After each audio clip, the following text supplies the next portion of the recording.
अस्सलाम वालेकुम दोस्तों, आज मैं आपके लिए लेके आई हूँ सस्पेंस, खौफ, दहशत फैलाती हुई कहानी जिसे पढ़ने वाला बरसों भूल ना पाएगा। डरावनी कहानी। मेरा नाम असफंद यार है। मेरी उम्र 50 बरस है। जिस्म और दिमाग दोनों सेहतमंद है। मेरा कभी भी रूहानियत या इस किस्म की किसी नफ्सियाती फ़रेब पे कोई यकीन नहीं रहा है। जो कोई भी मुझे जानता है वो अच्छी तरह समझता है कि मैंने कभी भी भूत प्रेत या रूहों पर यकीन नहीं रखा। इसके बावजूद मुझे अपनी ज़िंदगी में एक ऐसा अजीब तजुर्बा हुआ जो बज़ाहिर मेरी तमाम नज़रियात से मुसादुम है। मैं आज तक ख़ुद भी किसी अक़ली मफरूज़े पे इसकी वजाहत नहीं कर सका और ना कभी किसी अक़ली ना ही इसकी कोई माकूल वजाहत मौजूद है। इस वाक़े से मुतालिक कोई भी शख्स सिवाय मेरे इस वक्त दुनिया में मौजूद नहीं है। मैं ये वाक़या आज इन लोगों के लिए बयान कर रहा हूँ जो इस किस्म की बातें और नज़रियात पर यकीन रखते हैं। आज से 25 साल पहले मैं जयपुर शहर से कुछ दूर एक गांव में एक बड़े ज़मींदार के यहाँ काम करता था। ये एक छोटा सा गांव था। इस वक्त यहाँ एक ठेकेदार सनोबर के ऊंचे लंबे दरख्तों की कटाई का काम करवा रहा था। उसने सैकड़ों मज़दूरों को काम पे लगाया हुआ था जो दिन रात ये लकड़ियाँ काट कर इसे बड़े बड़े तख्तों की शक्ल में दे रहे थे। ठेकेदार लकड़ी के ये तख्ते जहाज़राह कंपनियों को जहाज़ की तामीर के लिए मुहैया करता था। इसका ये बहुत वसी कारोबार था। इस ठेकेदार का नाम फलक खान था। कटाई के इस काम की वजह से इस छोटे से गांव में बहुत रौनक थी। बाद में जब कटाई का काम मुकम्मल हो गया तो ये मज़दूर भी यहाँ से चले गए। गांव तकरीबन उजड़ कर रह गया। मगर ये इन दिनों की बात है जब ये काम हो रहा था। मैं जिस ज़मींदार के यहाँ काम करता हूँ इसका नाम आफ्ताब बेग था, मगर सब इसे ज़मींदार साहब कहा करते थे। इस ज़मींदार के गाँव में 400 एकड़ पर फैली एक शानदार हवेली थी जिसका नाम इसने बड़े चाहों से लाल महल रखा हुआ था। हवेली को ये नाम इसके रंग की वजह से मिला था। ये खुशगवार जगह थी। अमन व सुकून, हर चीज़ अच्छे निज़ाम की गवाही देती थी।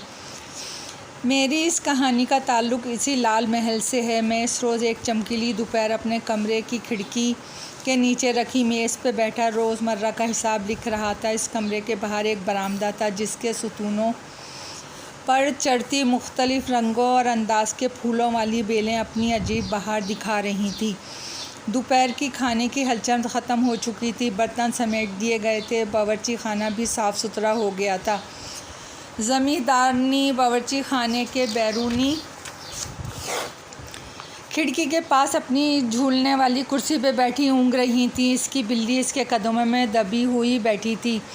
पूरे घर में एक अजीब सन्नाटा छाया हुआ था। इसी वक्त दो खूबसूरत नौजवान लड़कियां बरामदे में नज़र आईं। वो दोनों बिछे एक सोफ़े पे बैठ गईं और बातें करने लगी। एक ज़मींदार आफ्ताब बेग की इकलौती बेटी और दूसरी इसकी भांजी जिसे इसने बचपन ही से अपने पास रखा और पाला था। वो इसे अपनी ही बेटी जैसा प्यार करता था। दोनों लड़कियां ही हसीन थीं, मगर ज़मींदार की बेटी मरियम ज़्यादा खूबसूरत थी। लंबा कद, खूबसूरत सुनहरी बाल, गुलाबी होंठ, बनफशी आँखें जिनमें सूरज की सी चमक थी। वो किसी खुशकुन आशिकाना नज़्म की हीरोइन लगती थी। दूसरी लड़की सुरैया भी हसीन हुस्न में इससे किसी तौर कम ना थी। इसकी उम्र 18 साल थी। वो मरियम से उम्र में 2 साल छोटी थी। इसने मुस्कुराते चेहरे पे भूरी आँखें और चमकदार शाहबलूत के रंगों वाले बाल अपने हुस्न दिखा रहे थे।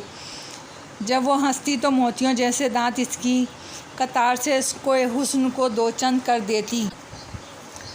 दोनों अपनी बातों में मसरूफ़ थीं जब एक खूबसूरत नौजवान बाहर से आता नज़र आया। इसे देखकर दोनों लड़कियों ने अपनी दिलकश मुस्कुराहट के साथ खुशामदीद कहा।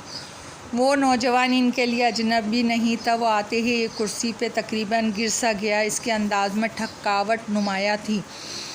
वो ठेकेदार फलक खान का बेटा था। इसका वालिद एक मेहनती और कामयाब इंसान था और वो इसे अपने जैसा ही बनाना चाहता था। इसलिए इसने इसे यहाँ कटाई के काम पे भेजा था ताकि वो कारोबार का कुछ अमली तजुर्बा हासिल कर सके। चुनांचे फलक खान और ज़मींदार आफ्ताब बेग के दरमियान दोस्ती और अच्छे ताल्लुकात थे। इसलिए ये नौजवान वजाहत खान लाल महल में ही ठहरा हुआ था। यहाँ इसे खुशदिली से खुशामदीद कहा गया था। मौसीकी और अदब के बारे में इसके इल्म ने मरियम और सुरैया को बहुत मुतासिर किया था। जल्द ही वो यहाँ के हर किसी से बेतकल्लुफ़ हो गया। जिसने हमेशा की तरह सुरैया की तेज़ बातों को कोई जवाब ना दिया। वो मरियम की तरफ देखते हुए बोला, मैं कुछ दिनों के लिए कलकत्ता जा रहा हूँ। मरियम ने चौंक के इसकी तरफ देखा। मैं कल जा रहा हूँ, मेरे वालिद ने बताया है। ठीक है, मगर ये तो बताओ कब तक लौटोगे? सुरैया ने हौले से पूछा। कुछ कहकर नहीं सकता, शायद 3 माह लग जाए। क्या तुम लोग मुझे याद करोगे? क्यों नहीं, यकीनन याद आओगे, दोनों एक साथ बोल उठी। जो मुझसे ज़्यादा याद करेगा वो मुझे अपने बालों की एक लट बतौर यादगार इनायत कर दे। वजाहत खान मुस्कुराते हुए बोला। सुरैया की नज़रें वजाहत पे सवालिया अंदाज में जमी हुई थीं, लेकिन वो मरियम की तरफ देख रहा तो था जो नज़रें चुरा रही थी, मगर इसके चेहरे पे हल्की सी शर्मीली मुस्कुराहट थी। जब दोनों में से कोई भी कुछ ना बोली तो फिर वो कहने लगा, चलो यूँ करते हैं, हम कुरानंदाज़ी कर लेते हैं। जिसके नाम कुरान निकल आया वो अपने बालों की एक लट मुझे देगी। ये क्या बात हुई? सुरैया तिनक कर बोली। इसके चेहरे पे नागवारियत के तासुरात थे। मैं जानता हूँ कि आप दोनों मुझे इनकार नहीं करेंगे, क्योंकि मैं जिस सफ़र पे जा रहा हूँ वो बहुत तवील है। रास्ते में राहज़नों और डाकुओं का भी डर है। क्या मालूम मुझे वापसी का मौका ही ना मिले। वजाहत के चेहरे पे अजीब सी मुस्कुराहट थी। क्या बकवास है, सुरैया तेज़ी से बोली। वजाहत बोला, अक्लमंद लोग कुरानंदाज़ी के फ़ैसले पर यकीन रखते हैं। इतना कहते हुए इसने अपनी जेब से 2 सीपियाँ निकाली, उन्हें एक बार अपने हाथों में उछाला और फिर अपनी मुट्ठी बंद करते हुए सुरैया के सामने कर दी। लो, पहले तुम्हारी बारी। सुरैया कुछ देर सोचा, फिर अपनी उंगली इसकी मुट्ठी को छुआ। वजाहत ने हाथ सीधा करते हुए मुट्ठी खोली तो सुरैया का दिल जैसे धड़कना भूल गया। कुरा उसके ख़िलाफ़ था, इसका रंग पीला पड़ गया। वजाहत ने वही अमल दोहराया और सीपियों को उछालने के बाद अपनी मुट्ठी बंद करते हुए हाथ मरियम की तरफ बढ़ा दिया। मरियम ने धीरे धीरे लरसती उंगलियों से इसकी मुट्ठी को छुआ। इसके गाल हया की गर्मी से लाल हो रहे थे। वजाहत ने मुट्ठी खोली तो खुशी से खिल उठा। कुरा मरियम के नाम निकला था। ओ मेरी खुशकिस्मती! वजाहत खुशी से तकरीबन चिल्ला उठा। मरियम की नज़र झुकी हुई थी, गाल तमतमा रहे थे, होंठ और पलकें हौले हौले लरज़ रही थीं। वजाहत ने अपनी जेब से एक छोटा चाकू निकाला और इल्तिजाई अंदाज में पूछने लगा, क्या इजाज़त है? मरियम ने शर्माते हुए अपना सर नीचे कर लिया। खामोश रज़ामंदी महसूस करते हुए वजाहत ने इसके रेशमी बालों की एक लट काट ली। इसी वक्त एक साया मेरी खिड़की के सामने से यूं गुज़रा जैसे कोई परिंदा उड़ा हो। यह सुरैया थी जो कमान से निकले हुए तीर की तरह तेज़ी से उठी और बरामदे से बाहर निकल गई। इस वक्त तक मैंने वो सब कुछ देखा और सुना था। हर लफ्ज़ याददाश्त की तख्तियों पे अनमिट नकूश के तौर पे लिखा हुआ था। मैं नादानिस्ता तौर पे इन बातों का गवाह बन गया। इसके बाद मैं उठा और कमरे से बाहर निकल आया। फिर वहाँ क्या हुआ मैं नहीं जानता, क्योंकि मैं लाल महल से निकल के झील की तरफ चला गया था। जब मैं हवेली की तरफ लौटा रात हो चुकी थी। आसमान पे चमकता चाँद अपनी रोशनी हर सू बिखेर रहा था। हैरत अंगेज़ बात यह थी, घर के तमाम मकीन बाहर खड़े नज़र आ रहे थे।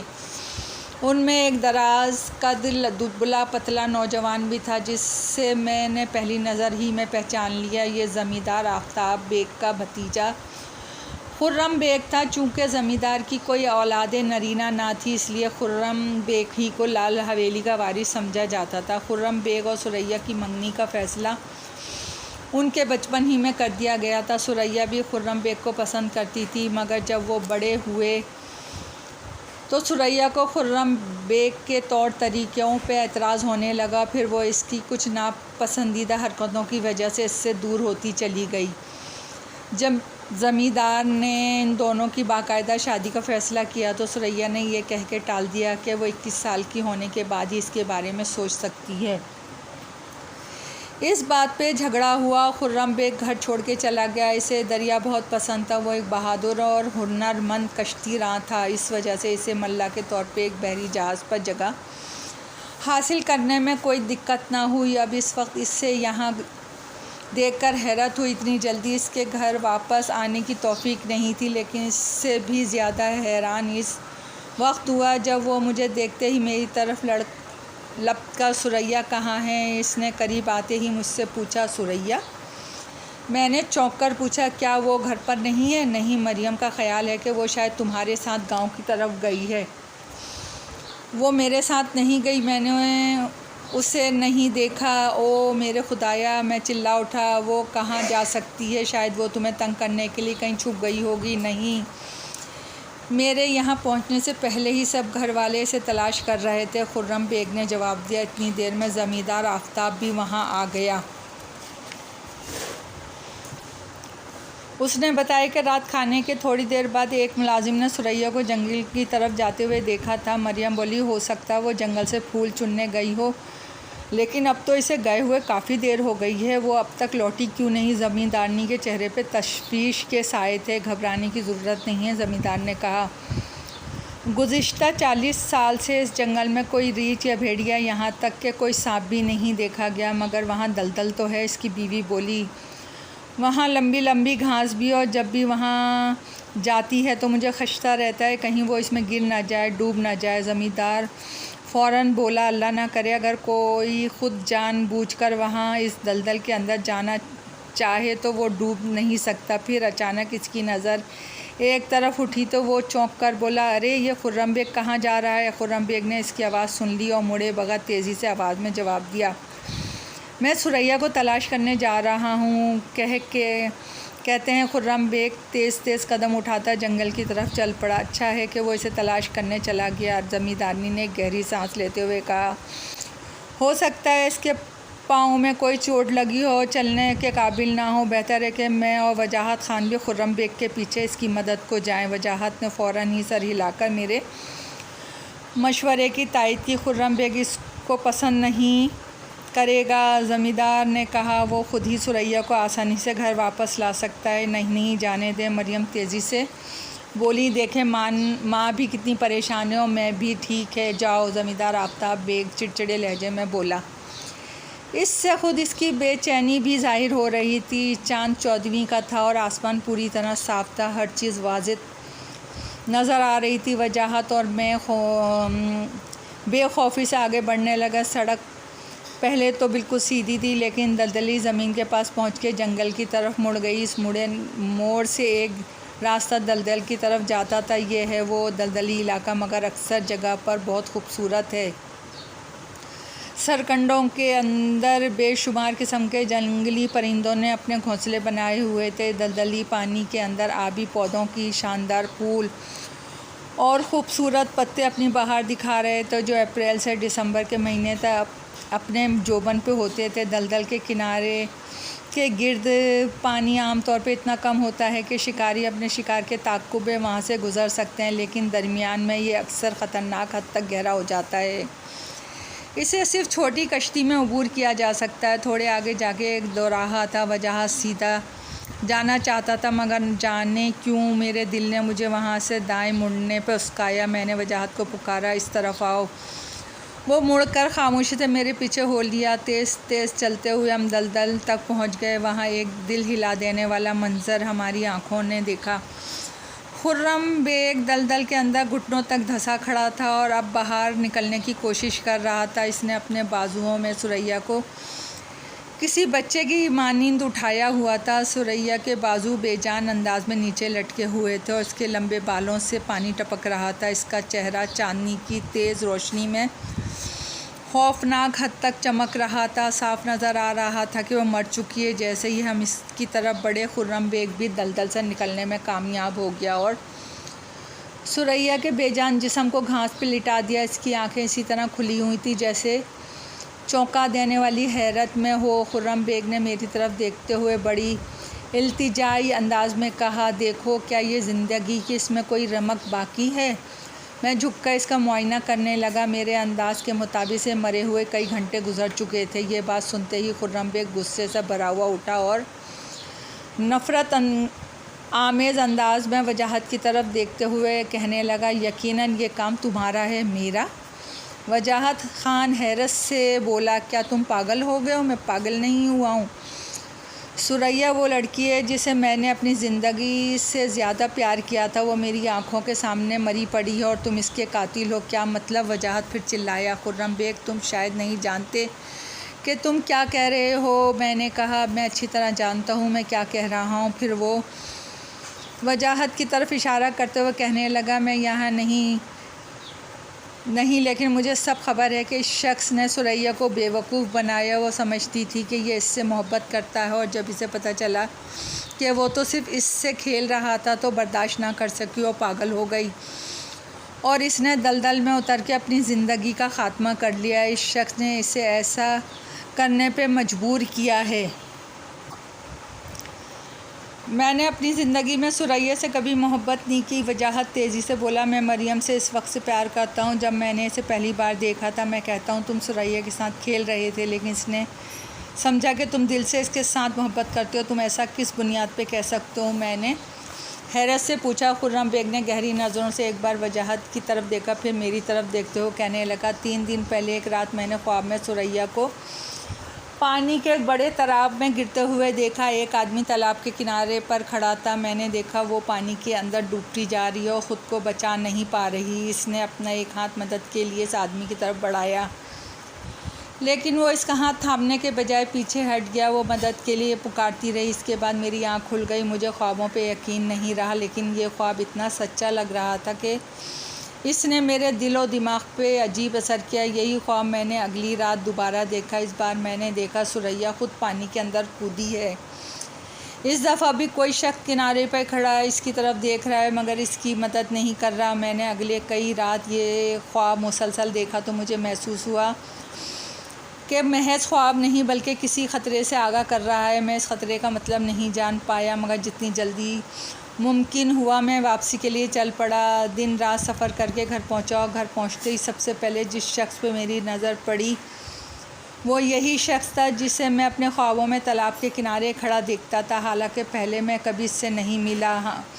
वहाँ मुझे इल्म हुआ कि इसकी शादी मरियम से होने वाली है। सुरैया लापता हो चुकी थी। फिर जब खाला ने दलदल का जिक्र किया तो मुझे अपने ख्वाब की ताबीर एक चमक की तरह समझ आ गई। मैं दलदल की तरफ भागा, लेकिन मुझे बहुत देर हो चुकी थी। इसे बचाने में बहुत देर हो गई, लेकिन इसका बदला लेने में देर नहीं होगी। मैंने इसे समझाने और कायल करने की बहुत कोशिश की। ये महज ख्वाब हो सकता है, जैसा कि इसने खुद कहा। ये एक हादसा भी हो सकता है। मैंने कहा, कोई हादसा नहीं है, वो अपने आप को पागलपन में गर्क कर गई है। जब मैं दलदल में पहुंचा तो मैंने कंडों पे एक आंचल अटका हुआ देखा और जब मैं थोड़ा आगे बढ़ा और गहरे पानी तक पहुंचा तो मैंने इसे वहां पड़े हुए देखा। मैंने इसे तेज़ी से बाहर निकाला, लेकिन ये मर चुकी थी। अब वजाहत खान को इसकी मौत का जवाब देना पड़ेगा। मैं कह चुका हूँ, मेरा इस मामले से कोई ताल्लुक़ नहीं, मैं बिल्कुल बेकसूर हूँ। वजाहत बौखला कर बोला। क्या तुम कसम दे सकते हो? खुर्रम बेग ने तेज़ लहजे में कहा, मुझे सुरैया से कभी मोहब्बत नहीं थी और मैंने किसी से ये बावर करवाने की भी कोशिश नहीं की। जैसे ही वजाहत ने ये कहा, खुर्रम बेग इसे खा जाने वाली नज़रों से घूरा और फिर सुरैया की लाश को दोबारा अपनी बाहों में उठाकर घर की तरफ चल पड़ा। मैं जानता था कि वो मुझे मदद की इजाज़त नहीं देगा, इसलिए मैं और वजाहत खान इसके पीछे पीछे चल पड़े। वो एक कदावर नौजवान था। इस वक्त तो शदीद गुस्से की कैफियत में था। इसने सुरैया को यूं उठा रखा था जैसे कोई बच्चा हो।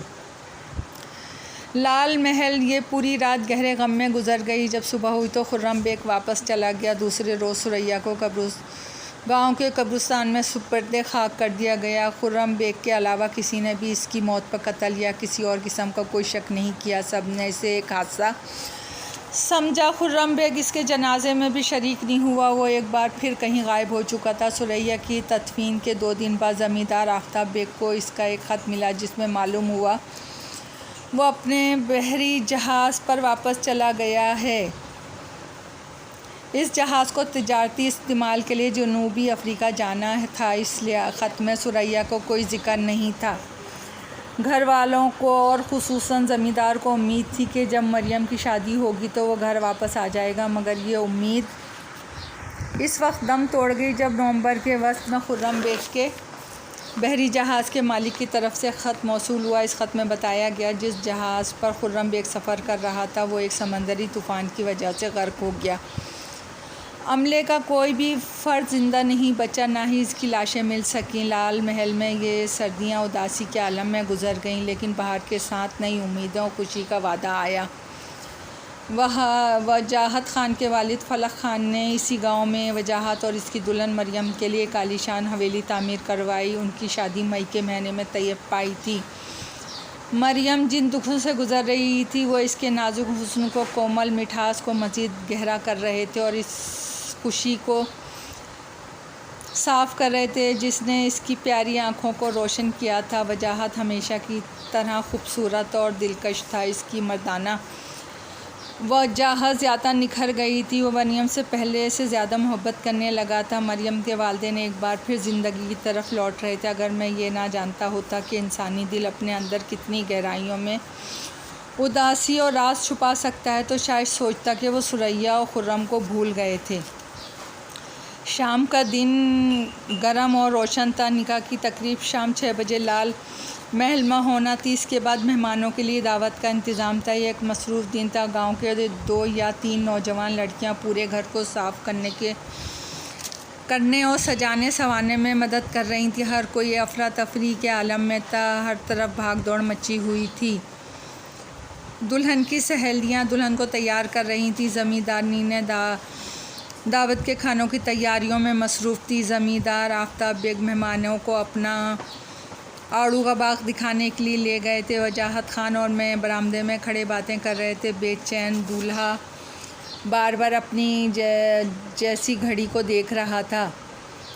थोड़े ही वक्त बाकी है, इत्मीनान रखो, मैंने हंसते हुए कहा। इसकी तरफ देखा। वजाहत ने खिसियाने अंदाज में मेरी तरफ देखा तो मैंने फिर कहा, सब्र करो बच्चे, मेरा ख़याल है अभी 1 घंटा और लगेगा। वजाहत ख़ान सर झुका के मुस्कुराने लगा। अभी हम ये बातें कर ही रहे थे कि एक मुलाजिम लड़का तेज़ कदमों से हमारी तरफ आया और कहने लगा, बाहर एक आदमी वजाहत साहब से मिलना चाहता है। इसकी बात सुनते ही वजाहत चौंक कर इस तरफ देखने लगा। कौन आदमी?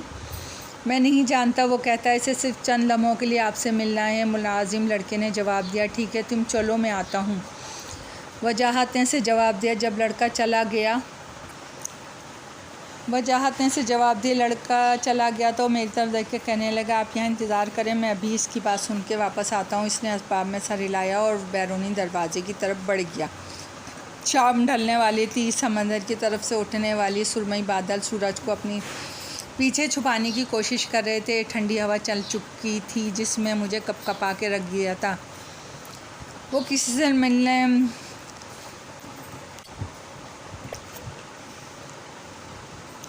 ठंडी हवा चलनी शुरू हो गई थी। इसी वक्त ज़मींदार आफ्ताब बेग अपने मेहमानों से बातें करता हुआ बरामदे की सीढ़ियों पर चढ़ने लगा। मुझे देखते ही इसने पूछा, क्या सब तैयार हैं? इससे पहले कि मैं कोई जवाब देता इसने इधर उधर देखते हुए फिर पूछा, वजाहत कहाँ है? वो किससे मिलने बाहर गया। मैंने जवाब दिया, ठीक है, हम शादी वाले पंडाल जा रहे हैं, तुम वजाहत को साथ लेकर वहीं जाओ। ज़मींदार ये कहते हुए आगे बढ़ गए। वजाहत अभी तक वापस नहीं आया था। मुझे ताख़ीर पे तशवीश होने लगी, इसलिए मैं इसको देखने चला गया। बादल गहरे हो गए।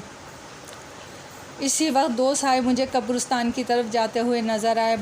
धुंधली रोशनी के बावजूद मैं देख सकता था आगे चलने वाला लंबा तड़ंगा आदमी था। वो लंबे लंबे डग भरता हुआ जा रहा था। इसने मल्लाहों जैसा लिबास पहना हुआ था। इसका साथी तेज़ कदम उठाता इसके पीछे तकरीबन यूँ भाग रहा था जैसे वो किसी गैर मरई जंजीर से बंधा हुआ घसीटता जा रहा हो। मेरे लिए वजाहत को अपने दूल्हा वाले लिबास में पहचानना ज़्यादा मुश्किल साबित ना हुआ। अगली ही नज़र में मुझे यूँ लगा जैसे आगे चलने वाला दराज कद खुर्रम बेग हो। मैं एकदम उछल पड़ा। ये क्या, खुर्रम अपने जहाज़ के साथ समंदर में डूबा नहीं क्या था? अगर वो ज़िंदा था तो अब इस वक्त वजाहत अपनी मुंतज़िर दुल्हन को छोड़ के इसके साथ कब्रिस्तान की तरफ क्यों जा रहा है? ये सारी कार्रवाई पुरअसरार और तशवीशनाक थी, जो यकीनन वजाहत के लिए ख़तरनाक भी हो सकती थी। ये सोचते ही मैं परेशान होकर जिस कदर तेज़ी से मुमकिन हो सका उन दोनों के पीछे भागा, मगर अपनी हर मुमकिन कोशिश के बावजूद मैं इन तक बर वक्त ना पहुंच पाया। वो कब्रिस्तान में दाखिल हो गए। जब मैं कब्रिस्तान में दाखिल हुआ तो आसमान पे काले बादलों के बड़ा सा टुकड़ा हमारे सर के ऐन ऊपर पहुंच चुका था। इसकी वजह से कदरे अंधेरा छाने लगा, मगर जहां सुरैया की कब्र थी, वहाँ अभी भी रोशनी थी और उस रोशनी में कब्र का सफ़ेद संगमरमर का कुतबा और इसके करीब खड़े 2 आदमी साफ नज़र आ रहे थे। सिया बादल तेज़ी से यूँ उमड़ता चला आ रहा था जैसे हर चीज़ को निगल जाएगा। दराज कद का हाथ कब्र के कुतबे पे था और चेहरा मेरी तरफ मैं इसे साफ़ तौर पे देख सकता था। वो 100% खुर्रम बेग था। इसके चेहरे पर पुरजोश था, वजाहत की कमर मेरी तरफ थी और बिल्कुल साख्त खड़ा खुर्रम बेग को देख रहा था। अगर ये खुर्रम ही बेग था, अगले ही लम्हे काले बादलों इन दोनों पे अपना साया कर लिया। इसी काले बादलों से नीले रंग का एक शोला सा लपका, जिसके मरकज़ में सुर्ख रोशनी थी। कान फाड़ देने वाला धमाका सा हुआ। मैंने घबरा के आंखें बंद कर ली। यूँ लगा जैसे मैं देखने और सुनने की कुव्वत से मैं रूम हो जाऊंगा। चंद मिनट बाद हर चीज़ अपने मामूल पे आने लगी। मैंने अपनी आंखें फ़ौरन खोलीं। काला बादल आगे गुजर गया था। मैंने बेचैनी से वजाहत और उस पुरस्कार शांति की तरफ देखा। वजाहत सुरैया की कब्र पे औंधे मुँह पड़ा हुआ था। खुर्रम बेग या इसकी रूह, इसका भूत, जो कुछ भी आप कह लें, गायब हो चुका था। मैं तेज़ी से आगे लपका और वजाहत के करीब पहुंचा। जब हाथ लगा के उसे उठाना चाहा तो ठिठक के रह गया। मैंने देखा वो मर चुका था। शायद बिजली गिरने से इसकी जान गई थी। मैं इस सदमे से गंग होके रह गया। इसी वक्त मुझे अपने पीछे कदमों की आहट सुनाई दी। वो वजाहत का चचाजाद भाई और 2-3 दूसरे मेहमान और मकामी नौजवान वहाँ पहुँच गए। वो भी ये मंज़र देख के दंग रह गए। उन्हें किसी मुलाजिम ने वजाहत के और मेरे इसके पीछे जाने से आगाह किया था, इसलिए वो हमारे पीछे भागे। चंद नौजवानों ने मिलकर वजाहत के बेजान जिस्म को उठाया और घर की तरफ वापस चले। मैं सोच रहा था कि ये अंदर खबर घर के वालों तक कैसे पहुँचाऊँगा, खुसूसन मरियम तक, जो यकीनन इस वक्त नई ज़िंदगी की उम्मीदें और ख्वाबों के साथ अपने दूल्हा का इंतज़ार कर रही होगी। मरियम ने दूर ही से हमें आते देख लिया। इससे पहले कोई इसे रोकता, वो पर्दे और लोगों की परवाह किए बगैर दीवानावार हमारी तरफ दौड़ पड़ी और वजाहत को पुकार रही थी। मैंने इसे रोकने की कोशिश की, लेकिन वो मुझे धकेलती हुई वजाहत के मुर्दा जिस्म पे गिरी। वो बेहोश हो चुकी थी। इसका उरूसी लिबास, फूलों से सजे खूबसूरत बाल मिट्टी की जड़ में लथपथ हो चुका था। इसके दोबारा होश में आने तक बहुत सा वक्त गुजर चुका था। वो होश में तो आ गई, मगर हवास इसका साथ छोड़ गए। इसे माजी का कुछ भी याद नहीं था। हाल की कोई पहचान नहीं थी। वो किसी को भी पहचान नहीं रही थी, यहाँ तक कि इसके अपने माँ बाप भी इसके लिए अजनबी थे। इसकी ज़बान कुछ भी बोलने से कासिर थी। फिर इसने कभी बात ना की। इसे अपना कुछ भी होश ना था। वो कुछ अरसे इसी हालत में रही। फिर एक दिन इतनी खामोशी से मर गई कि देखने वालों को पता ही ना चला कब इसका इंतकाल हुआ। ज़मींदार आफ्ताब और इसकी बीवी भी ज़्यादा दिन ज़िंदा ना रह सके। लाल महल फ़रोख्त कर दिया गया और सारी जायदाद उनके दूर करीब के रिश्तेदारों में तकसीम हो गई। वजाहत ख़ान की मौत बिलाशुबा आसमानी बिजली गिरने से हुई थी। वो जिस आदमी के साथ कब्रिस्तान गया था, इसके बारे में मुलाजिम लड़के की वजाहत इस कदर गैर मुहिब थी कि किसी को कोई वाज़ेह सूरत हाल पता न चल सकी। ज़मींदारनी ने बताया कि वजाहत अपनी दुल्हन मरियम की ख्वाहिश पे कब्रिस्तान गया था ताकि निकाह से सुरैया की कब्र पे फूलों की चादर चढ़ा सके। खुर्रम बेग की मौजूदगी या इसकी नज़र आने का किसी ने कोई ज़िक्र नहीं किया। शायद वो किसी को नज़र नहीं आया था। इस सानिया से मुतालिक जो अजीब गरीब बातें मेरे इल्म में आई थी, वो मैंने अपने सीने में छुपा ली। मैंने खुर्रम बेग को इस दिन के बाद से कभी नहीं देखा, ना ही इसके मुतालिक कुछ सुना। मैं ये जानता था कि ये बिल्कुल नामुमकिन था कि बहरी जहाज़ के डूबने के बाद इसका कोई मल्ला बेरहम पानी से बच पाया हो। दोस्तों, कहानी पसंद आई हो तो लाइक और सब्सक्राइब ज़रूर कीजिएगा। आपकी दुआओं की तलबगार।